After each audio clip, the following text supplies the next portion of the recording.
Alright, let's talk about something most Call of Duty fans completely forgot existed. Call of Duty World at War Final Fronts on PS2.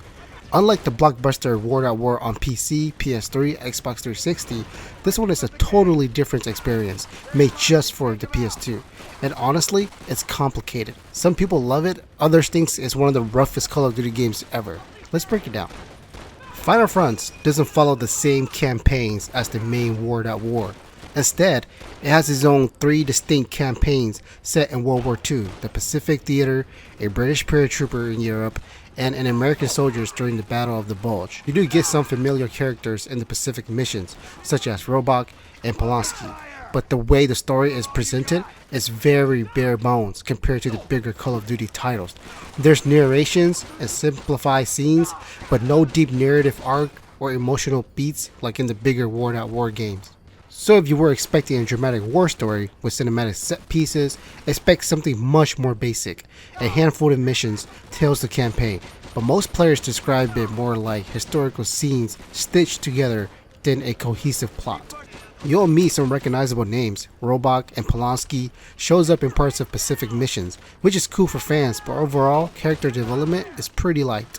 Unlike the main World at War with its dramatic cutscenes and distinct personalities, Final Fronts treats characters more like a tool to tell a series of battles, no figures you get emotionally invested in. A lot of players from the communities and users' reviews straight up said the stories and characters barely register, and some even feel like a random soldiers with little identity or depth. So while you do interact with familiar Call of Duty figures and places, the game doesn't give them the narrative weight they had in bigger titles. It's more battle simulator than war drama. Now here's where Final Fronts gets divisive. On one hand, it's a linear corridor shooter with the focus on single player only, no multiplayer, no co-op, and no zombies mode, which are staples in other World at War versions. The basic combat feels familiar if you play earlier Call of Duty games. Shoot, take cover, and run towards the next objectives, and repeat. Some users' accounts describes the control as sluggish or unresponsive, and enemy AI as predictable or even outright dumb at times, which damages the tensions. Visually, it's not a stunner. Character models and the environments are average for a late PS2 era title, and there are reports of glitches, clipping, and hit detection oddities.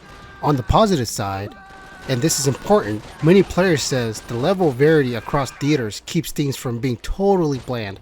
Pacific missions feels tropical and different from snowy European scenes, and some levels can be pretty fun to blast through. But without multiplayer or co-op, many argue the replay value is minimal.